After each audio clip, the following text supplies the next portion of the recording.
Unit studies. Okay, a unit study integrates all the different subjects into one theme, okay, except for math. Math just carries on, but all the different things fall under one. So let's say you're studying ancient Egypt, so you read books about ancient Egypt, you do writing assignments about ancient Egypt, you plunge into that time period and just experience it. There's a lot of more hands-on. So see, that's one of the cons about unit studies is it seems more work for the parent because there's more hands-on stuff. Now there's a way to get around that. That is to go somewhere like on a field trip and have them do the hands-on stuff, like go to a Civil War reenactment or a Renaissance fair or something. You plunge them into that time period. They have all the different demonstrations. Ding, you've done all these different hands-on things, and then you can go home and just read about it, you know? And you can do that, and that is unit studies, but unit studies is known for hands-on. And what is hands-on? Hands-on means that you are actually internalizing that. When you do something, you have a 90% chance of remembering it. If you just read about it, just a 10% chance. You know, you've seen that chart. So, so doing it really, it internalizes that concept.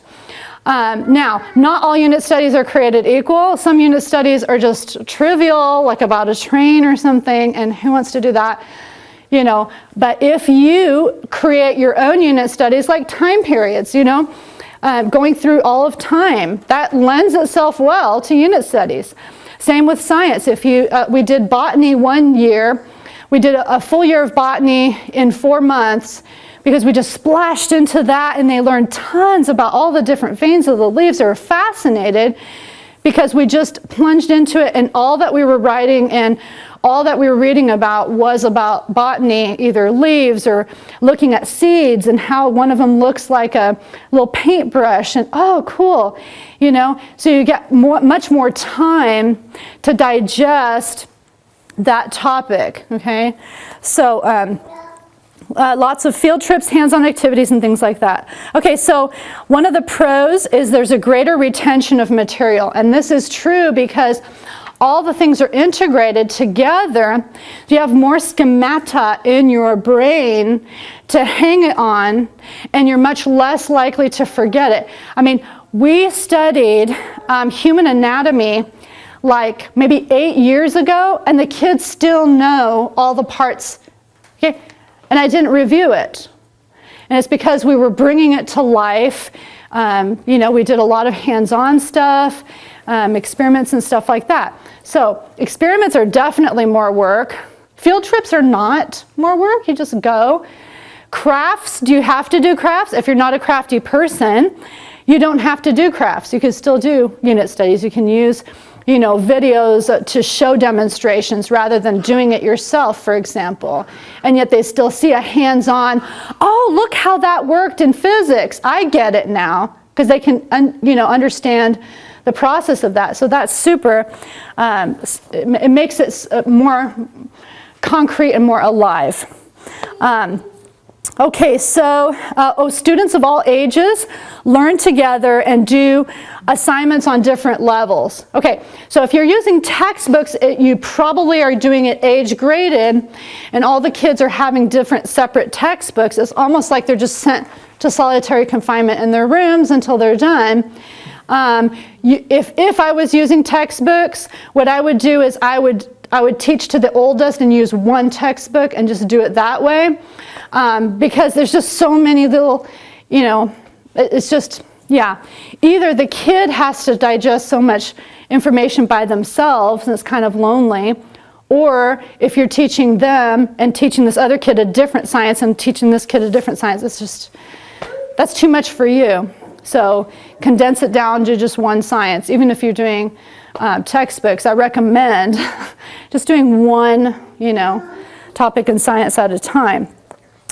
So unit studies is what combines all your family together, like we did with Uncle Tom's Cabin. All 4 of my kids have varied in different ages, and they digested it in different ways. You know, my 14-year-old said way different things than my 8-year-old at the time, you know. So So hands-on activities cause kids to master the topic. And this is the same with like, okay, driving. I mean, you have to actually do it to learn, you know. And that's true for skills. It's not always true for knowledge, but it helps to internalize something if you're doing more hands-on. Let's see, all learning styles are addressed, especially kinesthetic and visual learners.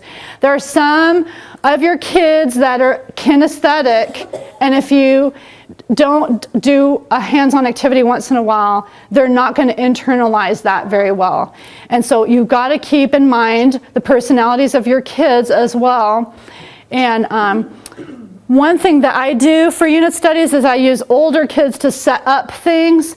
If all your kids are small, it's harder, okay, because you are setting up more hands-on things. So that's one con. It's more labor intensive. And some students, although this is rare, some students don't like hands-on activities and would rather read or write about a topic. So pay attention to the personality of your kid. It might not suit them. It's easy to leave out major topics of study if you're not systematically covering the topics. So make sure you systematically cover the topics, and then you've covered them way more in depth than a textbook would if you're systematic. Like for sciences, for example, you can actually go accelerate your studies by diving deeply into one thing. We did a year of astronomy in 1 month, because that's all we were doing. Okay, so they did their math, you know, first thing in the morning. When they were all done with math, we just did astronomy the whole, you know, for 3 to 5 hours, or you know, or maybe even 1 or 2 hours, because we got so much done and was so excited about it that the joy of it just carried us, and it was just fun. And they want to write about it because it's exciting. And when you go deeper, you have a way to think about things. Like, you know, you can think about astronomy more if you have way more information that you know about that. And if you have living books, you know, something that isn't written by a textbook company, but written by someone who loves it, you know, someone who loves it. You want to read something, you know, like about sharks from someone who loves sharks, right? Because it'll come to life for that kid. So, yeah. Okay, so unit studies is, it does integrate everything into one theme. For parents who don't like to do hands-on stuff, I do have tons of demonstrations in a unit study membership site that I have. So if you are interested in that, I have brochures over here about it, because it takes a lot of work out of it. For example, even for high school chemistry, I'm filming everything that we do at home. I filmed all of our biology. I don't know how many of you have high school kids, because we've done all of the elementary stuff too. And so I'm filming it, and I'm saying to myself, I wish I could see this before I do it, because I'm tired. I don't want to read 23 steps. So then I film it and everything, and I look at it, and I'm like, I wish I had this before I did it, you know. So then, if they could watch it, and then the high school kids can do it themselves, you know. So they see it, it brings it to life, okay. So, yeah, doing is a good way to learn.